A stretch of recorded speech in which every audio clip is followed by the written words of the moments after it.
श्री गणेशाय नमः। ओम गम गणपते नमः।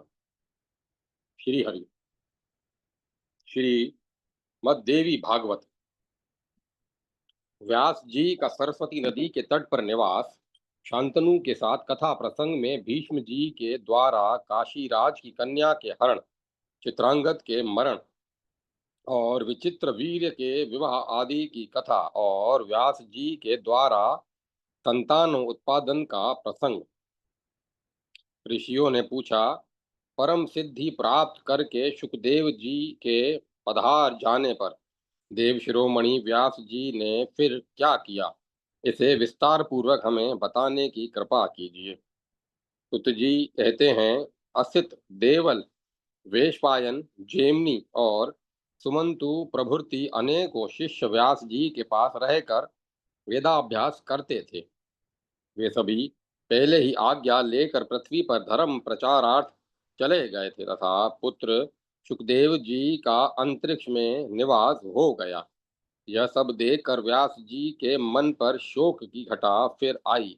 उन्होंने वहां से चलने का विचार कर लिया। इतने में उन्हें निषाद कन्या अपनी पुण्यवती माता सत्यवती याद आ गई। उन्होंने उन्हें गंगा के तट पर छोड़ दिया था। यह उस समय वे अत्यंत शोकाकुल थीं। माता सत्यवती की दयनीय दशा याद आने पर वे महातेजस्वी मुनिवर व्यास जी उस पर्वत शिखर को छोड़कर अपनी जन्म भूमि पर आ गए। आकर निषादों से पूछा, पुण्यमयी माता कहाँ गई? उन सब ने उत्तर दिया, वह कन्या राजा शांतनु को सौंप दी गई है। इसके बाद दाशराज ने प्रसन्नता पूर्वक व्यास जी का आतिथ्य सत्कार किया। फिर तो व्यास जी सरस्वती के सुर में तट पर अपना आश्रम बनाकर वहीं रहने लगे। तपस्या आरंभ हो गई। राजा शांतनु बड़े प्रतापी नरेश थे। उन्होंने सत्यवती के गर्भ से दो पुत्रों को जन्म दिया। वनवासी जीवन व्यतीत करते हुए भी व्यास जी उन दोनों पुत्रों को भाई मानकर बड़े सुखी थे। महाराज शांतनु के प्रथम पुत्र का नाम चित्रांगद हुआ। शत्रुधमन चित्रांगद अनुपम, सुंदर एवं संपूर्ण शुभ लक्षणों से संपन्न थे। दूसरे पुत्र का नाम विचित्र वीर्य था। उनमें भी सभी गुण विद्यमान थे। उन्हें देखकर पिता को अपार हर्ष होता था। राजा शांतनु के सबसे बड़े पुत्र महान प्रतापी भीष्म थे। उनमें असीम शक्ति थी। सत्यवती कुमार चित्रांगद और विचित्र वीर्य भी भीष्म के समान ही बलशाली हुए। सर्वलक्षण संपन्न तीनों पुत्रों को देखकर महामना शांतनु अपने को देवताओं से भी अजय मानते थे। कुछ समय के पश्चात राजा शांतनु का स्वर्गवास हो गया। जैसे मनुष्य पुराने वस्त्र को छोड़ देता है, वैसे ही उन धर्मात्मा नरेश ने अपने जीर्ण शरीर का परित्याग कर दिया। शांतनु के स्वर्ग सधारने पर उनके लिए उदर्वदेहिक क्रियाएं सविधि संपन्न की गई। अनेकों प्रकार के दान किए गए। इसके बाद पराक्रमी भीष्म ने स्वयं राज्य को न करके चित्रांगद को राजा बनाया। सत्यवती कुमार चित्रांगद बड़े प्रतापी एवं पुण्य आत्मा पुरुष थे। उन बलाभिमानी वीर ने शत्रुओं को परास्त कर दिया था। एक समय की बात है, महाराज चित्रांगद विशाल वाहिनी साथ लेकर वन में गए। चित्रांगद अभी मार्ग में ही थे। इसी बीच में चित्रांगद नामक गंधर्व ने उन्हें देखा और एक उत्तम रथ पर उन नरेश के सामने ही वह भूमि पर उतर आया। राजा चित्रांगद और वह चित्रांगद नामधारी गंधर्व दोनों एक समान पराक्रमी थे। तदंतर वे दोनों कुरुक्षेत्र नामक प्रसिद्ध स्थान में भयंकर युद्ध करने लगे। 3 वर्ष तक लड़ाई चलती रही। अंत में राजा चित्रांगद उस गंधर्व के हाथ युद्ध में काम आकर स्वर्ग चले गए। समाचार पाकर भीष्म जी ने उनके श्राद्धादि कर्म किए। तदंतर उन्होंने विचित्र वीर्य को राजगद्दी सौंप दी। पश्चात मंत्रियों एवं महानुभाव गुरुओं ने सत्यवती को समझाया। सामने ही दूसरे पुत्र का राज्यभिषेक भी हुआ। इससे माता शोकाकुल होने पर भी संतुष्ट हो गई। जब अब सत्यवती कुमार विचित्रवीर्य युवा हो गए, भीष्म को अपने छोटे भाई के विवाह की चिंता लग गई। काशीराज के 3 कन्याएं थीं। सभी में शुभ लक्षण विद्यमान थे। राजा ने स्वयंवर की पद्धति से विवाह करने के लिए कन्याओं को उपस्थित किया था। शर्त थी, कन्याएं इच्छा अनुसार वर चुन लें। हजारों नरेश और राजकुमार बुलाए गए। लब्ध प्रतिष्ठित राजाओं को मंडली उपस्थित थी। लब्ध प्रतिष्ठित लब्ध प्रतिष्ठित राजाओं की मंडली उपस्थित थी। महान तेजस्वी भीष्म जी एक रथ पर बैठकर उस स्वयंवर में पधारे और सभी राजाओं को परास्त करके उन्होंने तीनों कन्याएं बलपूर्वक छीन ली। महारथी भीष्म जी तेजस्वी पुरुष थे। अपने बाहुबल से संपूर्ण नरेशों को जीतने के पश्चात उन कन्याओं को लेकर वे हस्तिनापुर लौट आए। भीष्म जी ने उन सुंदरी कन्याओं के प्रति ऐसी धारणा बना ली थी मानो ये माता बहन अथवा पुत्री हों। उन्हें लाकर उन्होंने तुरंत सत्यवती को सौंप दिया और ज्योतिष एवं वेद के पारगामी विद्वान ब्राह्मणों को बुलाकर उनमें शुभ मुहूर्त बताने की प्रार्थना की। जब विवाह का सारा सामान एकत्रित हो कर लिया और अपने छोटे भाई धर्मात्मा विचित्र वीर्य का उन कन्याओं के साथ विवाह करने लगे, तो तीनों में जो अत्यंत सुंदरी थी, उस बड़ी कन्या ने लज्जित होकर भीष्म जी से कहा, धर्मज्ञ, आप कुरु वंश के एक प्रतिष्ठित पुरुष हैं। आपने अपने वंश को उज्जवल कर दिया है। गंगानंदन, मैं तो मन ही मन राजा शाल्व को स्वयंवर में वर चुकी हूँ। वह नरेश मेरे प्रेम में विहल हो गया था, अतः चित्त में बड़ा उसने भी चित्त में बड़ा वर लिया था। परंतु अब इस कुल की प्रथा के अनुसार जो उचित हो करने की कृपा कीजिए। भीष्म जी, आप धर्मात्माओं में भी अपना प्रमुख स्थान रखते हैं। यद्यपि शाल्व ने पहले मुझे वर लिया, फिर भी आप शक्तिशाली पुरुष हैं, अतः जैसी इच्छा हो कर सकते हैं। सुत जी कहते हैं, इस प्रकार उस कन्या के कहने पर कुरुनंदन भीष्म जी ने वृद्ध ब्राह्मणों, मंत्रियों और माता सत्यवती से कर्तव्य के विषय में पूछा। स्वयं भी वे धर्म के विशेषज्ञ थे। सबकी अनुमति प्राप्त करके उस कन्या से उन्होंने कहा, वरान ने, तुम स्वेच्छा पूर्वक जा सकती हो। अब भीष्म जी से विदा होकर वह कन्या शाल्व के पास गई और अपने मन की अभिष्ट बात उस नरेश के सामने स्पष्ट कह दी। बोली, महाराज, आप में मेरा मन रम गया था, अतः मैं धर्म पूर्वक भीष्म जी से विदा हो आई हूँ। अब आपकी सेवा में उपस्थित हूँ, मेरे साथ विवाह कर लीजिए।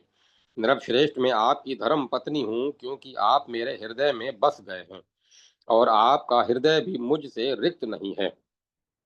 यह बिल्कुल निश्चित बात है। शाल्व ने कहा, सुंदरी, मेरे सामने ही भीष्म ने तुझे पकड़कर रथ पर बैठा लिया था, अतः मैं तुझे अपनी पत्नी नहीं बनाऊंगा। कौन ऐसा बुद्धिमान पुरुष है जो दूसरे की छोड़ी हुई कन्या के साथ विवाह करेगा? यद्यपि तेरे प्रति भीष्म की मातृ भावना थी, फिर भी तू उनके पास तो रह ही चुकी है, अतः मेरे साथ तेरा विवाह होना असंभव है। अब महामना शाल्व के त्याग देने पर वह कन्या रोती बिलखती हुई पुनः भीष्म जी के पास आई और आंखों से आंसू गिराती हुई यूं कहने लगी, वीर, आपकी छोड़ी हुई मानकर शाल्व ने मुझे स्वीकार नहीं किया। महाभाग, आप धर्मज्ञ पुरुष हैं, मुझे अपनी दासी बना लीजिए, अन्यथा मैं शरीर त्याग दूंगी। भीष्म जी बोले, सुंदरी, तुम्हारे चित्त में दूसरा पुरुष बस चुका है, अतः तुम्हें कैसे स्वीकार किया जाए। कल्याणी, अब तुम निश्चिंत होकर अपने पिता के पास चली जाओ।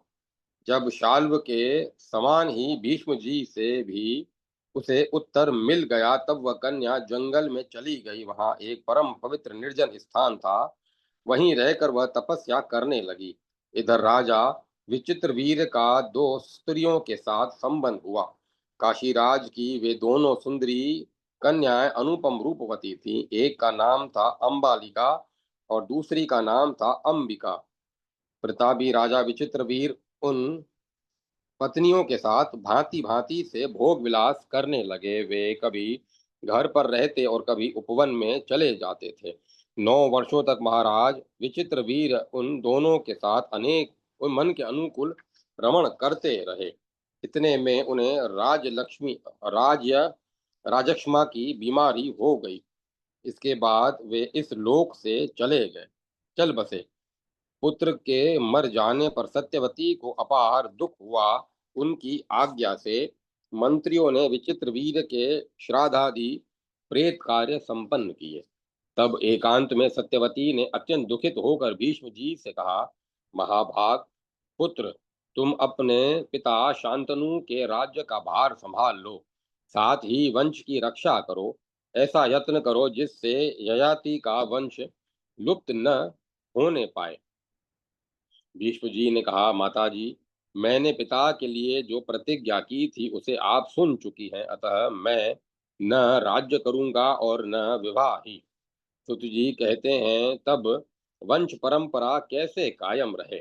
इस चिंता से सत्यवती घबरा उठी। सोचा, यदि राजा की अनुपस्थिति में मैं अकर्मण्य बनी रही तो मेरे लिए सुख की कोई आशा नहीं दिखती। तब भीष्म जी ने उनसे यह वचन कहा, माता, तुम शोक न करके विचित्र वीर के क्षेत्र से पुत्र उत्पन्न कराने की चेष्टा करो। भीष्म जी की बात सुनकर सत्यवती ने अपने बड़े पुत्र शुद्धात्मा व्यास जी का मन ही मन चिंतन किया। स्मरण करते ही तपस्वी व्यास वहां आ पहुंचे। भीष्म जी ने व्यास जी की पूजा की। सत्यवती ने उन्हें सम्मानित किया। वहां बैठे हुए महान तेजस्वी मुनि ऐसे जान पड़ते थे मानो दूसरी धूम रहित आग की चमक रही हो। तब माता सत्यवती ने अपने पुत्र मुनिवर व्यास जी से कहा, बेटा, अब तुम विचित्र वीर के क्षेत्र में सुंदर पुत्र उत्पन्न करो। व्यास जी ने माता जी की बात सुनकर उसको आप्त वचन माना, अतः अपनी स्वीकृति दे दी।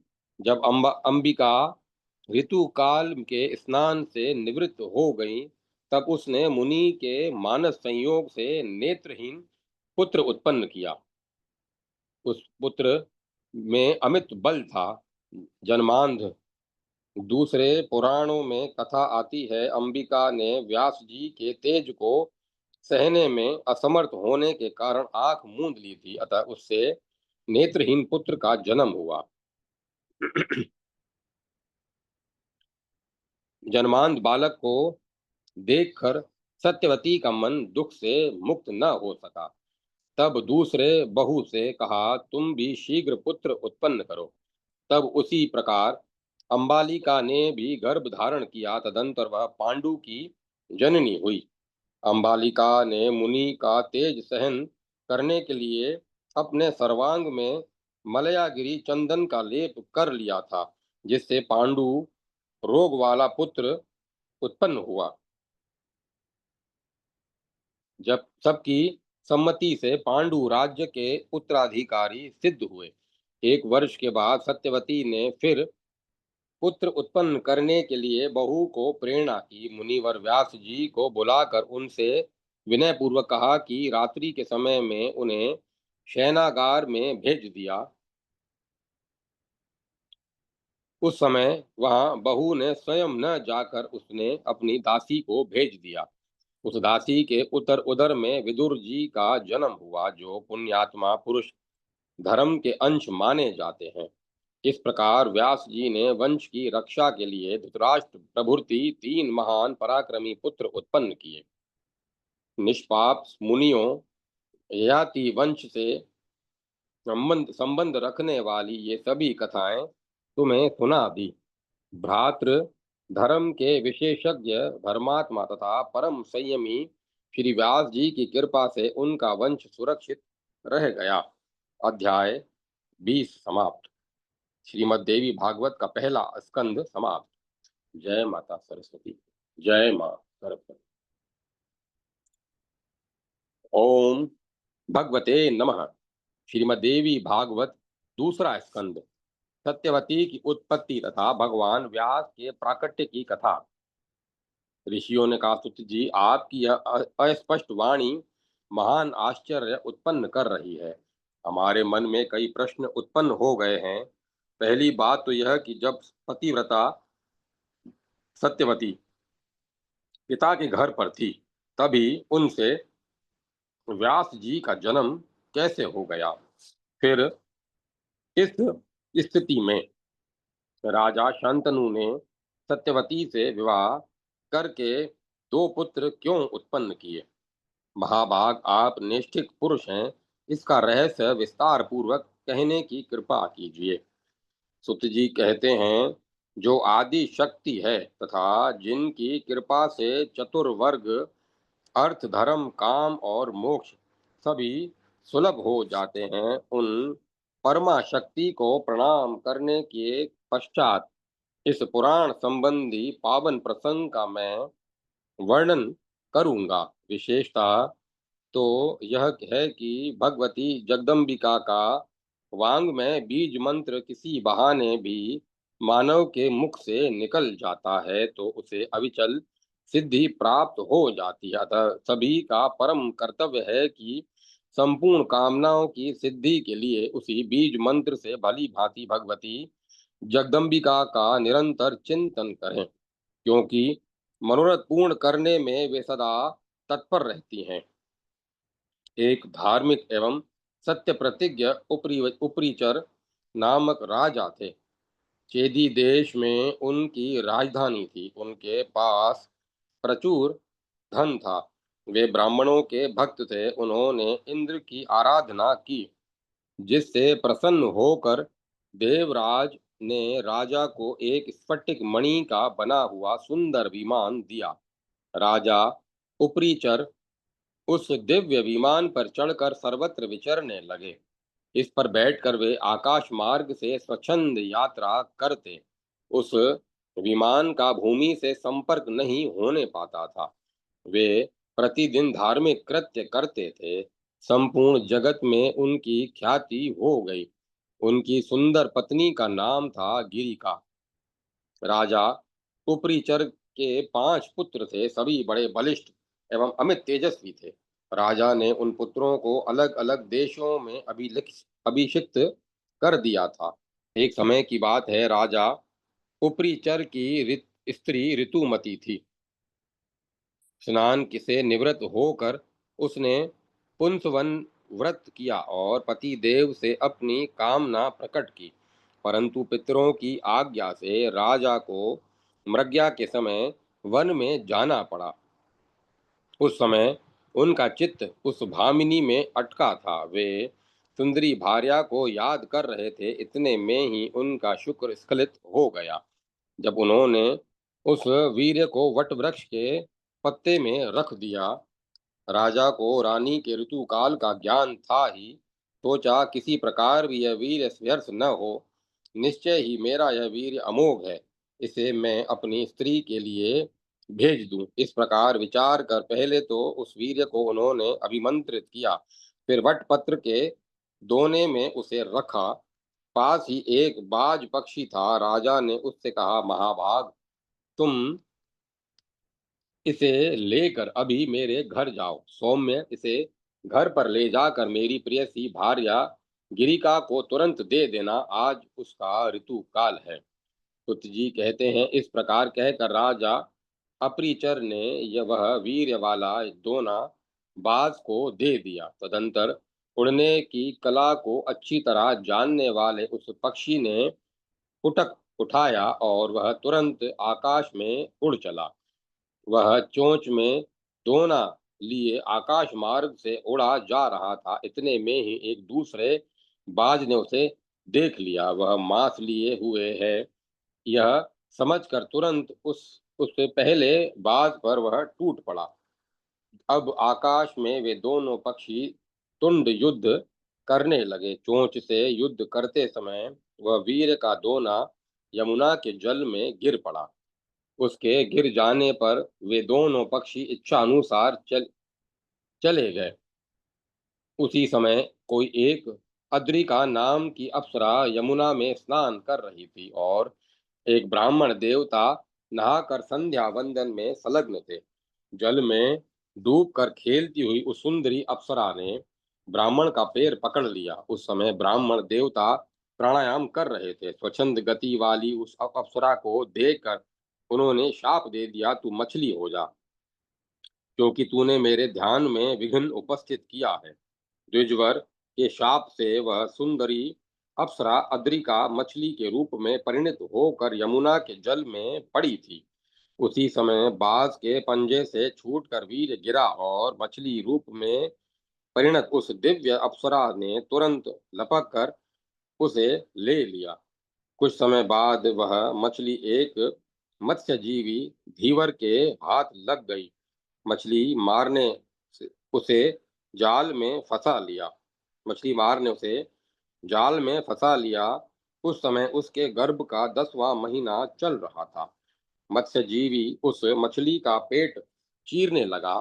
इतने में उसके पेट से एक उसके पेट से दो मनुष्याकार बच्चे निकल आए। एक शोभा संपन्न बालक था और दूसरी सुंदरी कन्या। इस आश्चर्यजनक घटना को देखकर वह मत्स्य जीवी महान संदेह में पड़ गया। उसने मछली के उदर से निकले हुए दोनों बच्चे राजा को सौंप दिए। राजा को भी बड़ा ही आश्चर्य हुआ। उन्होंने उस सुंदर पुत्र को अपने पास रख लिया। अपरिचर नामक राजा के वीर से उत्पन्न वही बालक आगे चलकर राजा मत्स्य नाम से विख्यात हुआ। वह महान धार्मिक सत्य प्रतिज्ञ और पिता के समान शक्तिशाली था। उस समय राजा अपरिचर ने वह कन्या धीवर को दे दी। वही कन्या काली और मत्स्योदरी नाम से प्रसिद्ध हुई। इस कन्या के शरीर से मछली की गंध आती थी, अतः उसका एक नाम मत्स्यगंधा भी पड़ गया। तदंतर वह कन्या धीवर के घर पाली पोसी गई। ऋषियों ने कहा, जब मुनि के शाप से वह दिव्य अप्सरा अद्रिका मछली हो गई और धीवर के ने उसका पेट फाड़ दिया, तब क्या वह मर गई और उसे धीवर खा गया? फिर उस अप्सरा की क्या हालत हुई? उसके शाप का अंत कैसे हुआ और फिर किस प्रकार वह स्वर्ग पहुंची, यह बताने की कृपा कीजिए। सुत जी कहते हैं, जब मुनि ने उसे शाप दे दिया तब उस अप्सरा को बड़ी चिंता हुई। दीनहीन सी होकर वह विलाप करती हुई मुनि से प्रार्थना करने लगी। मुनि बड़े दयालु थे। रोती हुई उस स्त्री से उन्होंने कहा, कल्याणी, शोक मत करो। शाप मुक्ति का समय मैं तुम्हें बता देता हूँ। शुभे, मैंने क्रोध के आवेश में तुम्हें शाप दे दिया। तुम मछली की योनि में चली जाओगी। फिर जब तुम्हारे पेट से दो मानव बच्चे उत्पन्न होंगे तब तुम्हारा शाप से उद्धार हो जाएगा। इस प्रकार ब्राह्मण के कहने पर वह अप्सरा मछली होकर यमुना के जल में समय बिताने लगी। दोनों बच्चों को जन्म देने के पश्चात उसके प्राण पखेरु उड़ गए। उसका शाप से उद्धार हो गया। फिर वह अप्सरा मछली के रूप का परित्याग करके दिव्य रूपमयी सुंदरी स्त्री बनकर स्वर्ग चली गई। यूं मत्स्यगंधा नामक उस सुंदरी कन्या का जन्म हुआ। धीवर के घर पलकर वह सयानी हो गई। जब वह मत्स्यगंधा युवा अवस्था में प्रविष्ट हुई तब उसकी सुंदरता निखर उठी। धीवर राज का जो कुछ काम था उसी को वह किया करती। सुत जी कहते हैं, एक समय की बात है, महान तेजस्वी मुनिवर पराशर जी तीर्थ यात्रा कर रहे थे। घूमते हुए वे यमुना के पावन तट पर आए। उस समय नाव खेने वाला केवट भोजन कर रहा था। धर्मात्मा पराशर जी ने उससे कहा, तुम नाव से मुझे यमुना के उस पार पहुंचा दो। केवट यमुना के तट पर ही खा रहा था। मुनि की आज्ञा सुनकर उसने अपनी मत्स्यगंधा नाम की सुंदरी कन्या से कहा, बेटी, तुम बड़ी चतुर हो। ये मुनि धर्मात्मा और तपस्वी पुरुष हैं। इन्हें उस पार जाने की इच्छा है। तुम नाव पर चढ़ाकर उन्हें पहुंचा दो। पिता के यूं कहने पर वह कुमारी मत्स्यगंधा मुनि को नाव पर बैठाकर उस पार ले जाने लगी। नाव यमुना के जल को पार कर रही थी, इतने में ही देववश उस मनोहर नेत्र वाली कन्या को देखकर मुनि के मन में प्रबल वासना उठ जग उठी। उन्होंने दाहिने हाथ से उसका दाहिना हाथ पकड़ लिया। तब वह सुंदरी कन्या मुनि से कहने लगी, आपका उत्तम कुल है, आप क्षत्रिय ब्राह्मण हैं और आपने तप किया है। क्या मैं आपके अनुरूप हूँ? आप वशिष्ठ जी के वंशज हैं। आप अत्यंत कुलीन और सदाचारी पुरुष हैं। धर्म के रहस्य को जानने वाले मुनि जी, आप मुझे पाने की इच्छा क्यों कर रहे हैं? द्विजवर, जगत में मनुष्य का जन्म मिलना बड़ा दुर्लभ है। मेरी समझ से उसमें भी सबसे दुर्लभ बात है मनुष्य होकर ब्राह्मण कुल में उत्पन्न होना। विप्रवर, आप कुल, शील एवं स्वाध्याय आदि सभी सद्गुणों में से संपन्न एक उत्तम ब्राह्मण हैं। आपको धर्म की पूरी जानकारी है। मेरे शरीर से जो मछली की दुर्गंध निकला करती है, मुझे देखकर आप में यह कुत्सित भाव कैसे उत्पन्न हो गया? उसने मन ही मन सोचा, यह ब्राह्मण वस्तुतः बड़ा मूर्ख है। पर यहाँ मैं या, पर यहाँ है भी कौन जो इसकी इच्छा के विरुद्ध काम कर सके? यूं विचार कर मत्स्यगंधा ने मुनिवर पराशर से कहा, महाभाग धैर्य रखिए, मैं अभी उस पार चलती हूँ। सुत जी कहते हैं, नौका उस पार चली गई। उनसे वह कहने लगी, मुनिवर, मैं दुर्गंधा हूँ। दोनों समान रूप वाले हों तभी संयोग होने पर सुख मिलता है। मत्स्यगंधा के इस प्रकार वचन निकालते ही पराशर जी ने अपने तपोबल से उसे कस्तूरी की गंध वाली बना दिया और सुगंध 4 कोस तक फैल गई।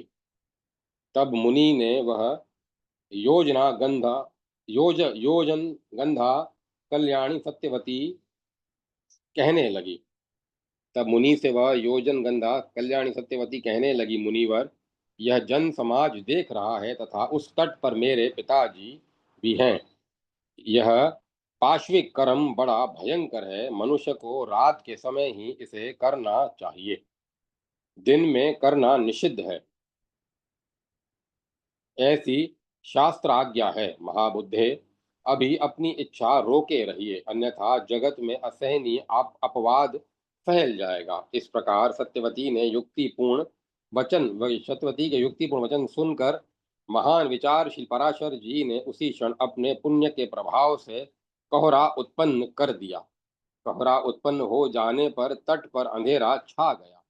तब सत्यवती ने कोमल वाणी में मुनि से यह वचन कहा, विप्रवर, मैं कुंवारी कन्या हूँ, आप तो इच्छा अनुसार चले जाएंगे। ब्राह्मण, आपका वीर्य व्यर्थ नहीं हो सकता, फिर मेरी क्या गति होगी? मैं यदि गर्भवती हो गई तो पिता से क्या कहूंगी? फिर मेरे लिए क्या कर्तव्य होगा, बताने की कृपा कीजिए। पराशर जी ने कहा, प्रिय, मेरा प्रिय कार्य करने पर भी तुम कन्या ही रहोगी। भामिनी, तुम्हें और भी जो अभिष्ट हो वह वर मांग लो। सत्यवती बोली, सम्मान प्रदान करने वाले मुनि जी, आप ऐसी कृपा कीजिए जिससे जगत में मेरे माता पिता इस रहस्य को न जान सकें, मेरा कन्या व्रत भंग न होने पाए। द्विजवर, मेरे आपके समान ही अत्यंत अद्भुत शक्तिशाली पुत्र उत्पन्न हो, मेरी यह सुगंध सदा स्थिर रहे, मैं सदा नवयुवती बनी रहूं। पराशर जी बोले, सुंदरी सुनो, तुम्हारा पुत्र भगवान विष्णु का अंश होगा। त्रिलोकी में उसकी प्रसिद्धि होगी। प्रिय, किसी अदृष्ट कारण के अमिट प्रभाव से ही मैं तुम पर आसक्त हुआ हूँ। वरानने, आज से पहले कभी मेरा मन किसी पर नहीं लुभाया था। सुंदरी अप्सरा मेरे सामने आई, उन्हें देखकर भी मैंने कभी धैर्य का बांध नहीं टूटने दिया। तुम समझ लो, इसमें अवश्य कोई रहस्यमय कारण छिपा है, अन्यथा तुम दुर्गंधा को देखकर मैं कैसे मोहित हो जाता। प्रसन्न वदने, तुम्हारा पुत्र पुराणों का रचयिता होगा, वेद के रहस्य को समझकर उसे चार भागों में बांट देगा, तीनों लोकों में उसकी प्रतिष्ठा स्थिर होगी। सुत जी कहते हैं, मुनिवर यूं कहने पर सत्यवती अनुकूल हो गई। तत्पश्चात यमुना के जल में स्नान करके मुनिवर वहां से तुरंत पधार गए। सत्यवती भी पिता के घर लौट गई। उसी क्षण से उसे गर्भ रह गया। समय अनुसार सत्यवती ने यमुना के द्वीप में ही पुत्र उत्पन्न किया। वह बालक जान पड़ता था मानो कोई दूसरा कामदेव हो। वह तेजस्वी पुत्र उत्पन्न होते ही बढ़ गया और अपनी माता से कहने लगा, माँ, मुझ में असीम शक्ति है। मन को तपोनिष्ठ बनाकर ही मैं गर्भ में प्रविष्ट हुआ था। अब तुम इच्छा अनुसार जा सकती हो, मैं भी तपस्या करने चला जाता हूँ। महाभागे, तुम जब याद करोगी तभी मैं सामने आ जाऊंगा। माता जी, कभी तुम्हारे सामने अत्यंत कठिन परिस्थिति आ जाए तो मुझे स्मरण करना, मैं उसी क्षण सेवा में उपस्थित हो जाऊंगा। माता, तुम्हारा कल्याण हो, मेरे जाने के में विलंब हो रहा है, तुम चिंता छोड़कर आनंद से समय व्यतीत करो। इस प्रकार कहकर व्यास जी वहां से चल दिए। सत्यवती भी अपने पिता के पास चली गई। सत्यवती ने यमुना द्वीप में व्यास जी को जन्म दिया। उसी से व्यास जी देववायन नाम से विख्यात हो गए। वे भगवान विष्णु के अंश अवतार हैं, अतः प्रकट होते ही प्रोण हो गए। उन्होंने प्रत्येक तीर्थ में स्नान किया और उत्तम तपस्या की। इस तरह पराशर जी की कृपा करने पर व्यास जी प्रकट हुए। कलयुग आ गया, यह जानकर उन्होंने वेदों की शाखाएं बनाई।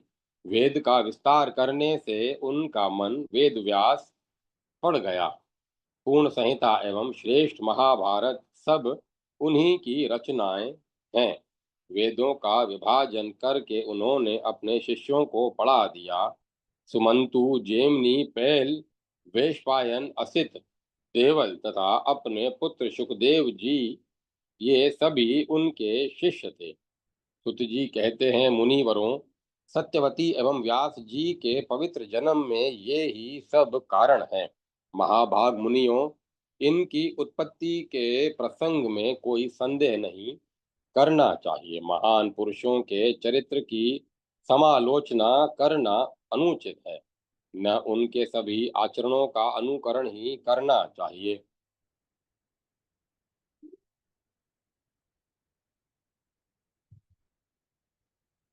मुनिवर,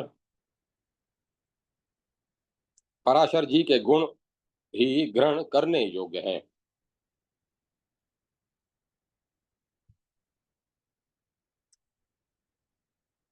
पराशर जी धर्मज्ञ पुरुष हैं। जिस काम को नीच जन करते हैं उसमें उनकी प्रवृत्ति होने की क्या संभावना थी, किंतु व्यास जी प्रकट होने वाले थे, यही उस कार्य के में कारण छिपा था। आश्चर्यजनक इस प्रसंग को मैंने कह सुनाया। जो पुरुष इस पवित्र उपाख्यान को सुनता है उसकी दुर्गति नहीं होती। यह सर्वदा सुखी रहता है, वह सर्वदा सुखी रहता है। अध्याय 1 और 2 समाप्त। जय माता सरस्वती। जय माँ सरस्वती। ओम नमो भगवते वासुदेवाय। ओम नमो नारायण। ओम तत्सत। ओम तत्सत। ओम तत्सत। अब कथा को विराम दिया जाता है। ओम ऐं ह्रीं क्लीं चामुंडाय विद्महे। ओम ऐं ह्रीं